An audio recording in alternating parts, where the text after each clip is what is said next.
Құрбыма көйлегімді сыйлап бақытымнан айырылдым.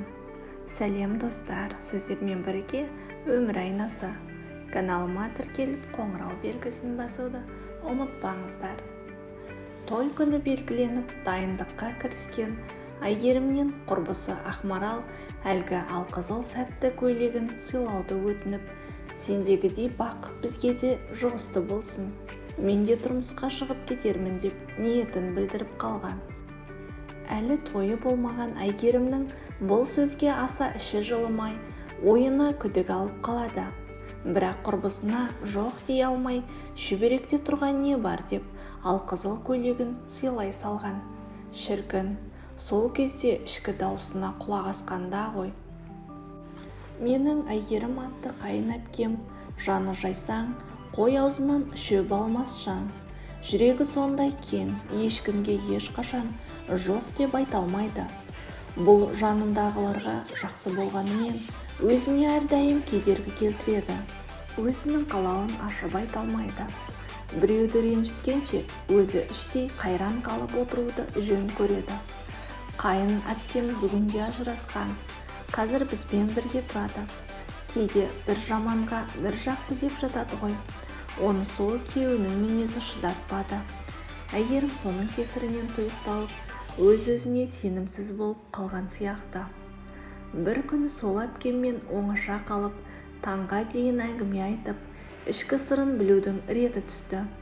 Ол маған жастық шақ, студенттік күндері туралы сырын ақтарғанды. Жасынан өте зерек, пысық қыз болған екен. 5 саусағынан бал тамған 8 қырлы бір сырлы десем артық етпес. Әжесінен тігіншілікті үйреніп, өз бетінше дәл дүкендегідей тіпті одан асып түсетін киімдер тіккен. Құрбы-құрдастарынан әрдайым әдемі бейнесімен ерекшеленіп жүреді екен. Содан бір күні құрбыларымен саябақта серуендеп жүріп, Берікті кездестіреді. Нақтырақ айтқанда, сұлу Әйгерімге Беріктің көзі түсіп ғашық болады. Сол күні қайын әпкем жібек матадан тігілген алқызыл көйлегі денесіне төгіліп, одан сайын құлпырып сала берген. Етегі соққан желмен бірге бұралаңдап жас қызды біраз әуреге салса да, нәзіктігі мен сымбатын одан әрі аша түскен. Әпке бұл көйлекті бір түнде өзі төгіп шыққан екен. Осылайша екеуі бір-біріне деген ғашықтық сезімін жасыра алмай, жасырын кездесіп жүріпті. Білетіндер екеуін қыз жібекпен төлегенге теңепті. Араға көп уақыт салмай, Берік Әйгерімге сөз салады. Той күні белгіленіп, екеуі дайындыққа да кірісіп кетеді. Сол кездерде Әйгерімнің құрбысы Ақмарал одан сол бір сәттілік көйлегін сыйлауды өтінеді. Сендегідей бақ бізге де жұғысты болсын, мүмкін мен де тұрмысқа шығып кетермін деп қалжыңдай отырып, ниетін білдіріп қалған. Әлі тойы болмаған Әйгерімнің бұл сөзге аса іші жылымай, ойына күдік алып қалады. Бірақ құрбысына жоқ деп айта алмай, күдікті ойға мән бермей, шүберекте тұрған не бар деп алқызыл көйлегін сыйлай салады. Ойында арамдығы жоқ Әйгерім одан кейін тойға дайындықты жалғастыра береді. Бірақ күтпеген жерден өмірінің күл-талқаны шығады. Беріктің ата-анасы аяқ асты, баласы басқа қызға үйленуі керек деп шешім қабылдап, қайын әпкемнен бас тартады. Қырсық шалғанда сол жылы ата-анасының үйі конфискеге алынып, отбасымен талай қиындық кешеді. Мұның бәрі бір түрлі қызық, әрі қорқынышты көрінеді. Сөйтіп жүргенде арада біраз уақыт өтіп кетеді. Әйгерім өз-өзіне келіп, іштегі сырын ақтармақ болып, құрбысына хабарласса, қоңырауына жауап бермей, Ақмарал елден жырақ шетелге көшіп кеткен екен. Ауылдағылардың айтуынша тұрмысқа шығыпты. Ал Әйгерім болса, Беріктен кейін ұзақ жылдар бойы ешкімді кезіктіре алмайды. 5 жыл өткенде әлгі күйеуімен танысып, жасы келген соң амалдың жоғынан тұрмысқа шығуға келісімін береді. Күйеуі қаныпезердің өзі болып шығып, аузына келгенді оттап, әпкемді балағаттап қалудан тайынбайтын. Оның үстіне бала да сүйе алмады. Осының барлығы Әйгерімнің жүйкесін қатты жұқартып жіберді. шынымды айтсам, ажырасып кеткені дұрыс болды. Меніңше әрбір әйел бақытты болуға лайық. Ең қызығы, әлгі ақмарал басында тек қана көйлекті сұраумен шектелмепті.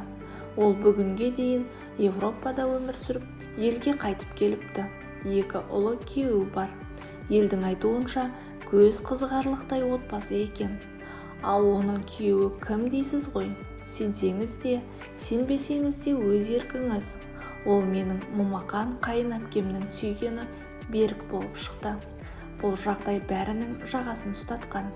Тіпті бұл Әйгерімнің түсіне үш ұйықтаса да кірмеген шығар. Осының барлығын әпкемнің аузынан естігенде бір таңғажайып түс секілді көрінді. Сол түннен кейін мен оны одан әрі құрметтей бастаған секілдімін. Әйгерім мен білетін әйелдердің ішіндегі мықтысы екен. Енді өмірдің түрлі тауқыметіне төзіп келген қайын әпкемнің бағы ашылса деймін. Қазір әпкемді шет жаққа ұзаққа демалысқа жіберу керек деп шештік.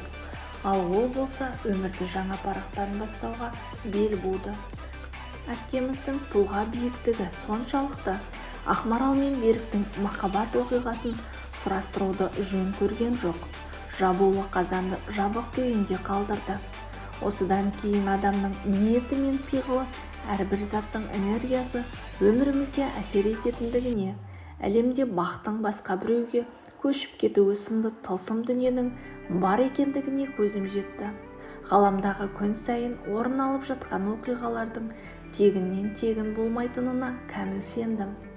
Өзіңізге тиесілі затты, сізге сәттілік әкелген бойтұмарды өзгеге сыйлау қателік екен. Бұл бір оқиға.